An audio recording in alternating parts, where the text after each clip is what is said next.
With the release of the Institute of Medicine's To Err is Human, or Crossing the Quality Chasm, what actually was seen was the impact and the large number of deaths that were due in hospitals to medical errors. And as you stated, that number surpassed the, the deaths from motor vehicle accidents, breast cancer, and AIDS. And that was an astounding piece of data for really everyone who was in healthcare, to realize that errors within our system contributed to that many deaths. And that in and of itself is part of the answer, because what that had folks across the country doing was stepping back and saying, why do we have medical errors? And actually we gleaned a lot of education from the airline industry. So if one were to look at the airline industry is really a series of continual checks and balances. While we're all boarding the plane and we're putting our stuff either under the seat in front of us or overhead, there are checklists that the pilot, the co-pilot, the ground crew, as well as the aircraft crew are all going through every single time.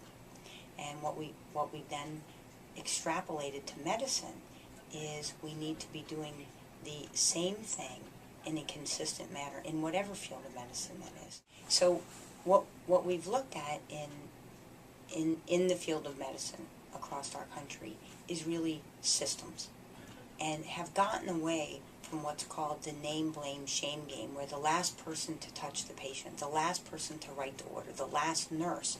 What we've stepped back is we've looked at the healthcare system and what in this system allowed that error to occur.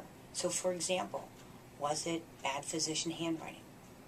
In the days when we still used to write prescriptions, but when we used to put our pen to the pad, many physicians do not have good handwriting. So hence you start the handwriting. The script then gets sent to a pharmacist. The pharmacist thinks they can read it, but maybe doesn't want to call the physician because the pharmacist is busy, or the physician is busy, or the last time the pharmacist called the physician, it wasn't a good interaction.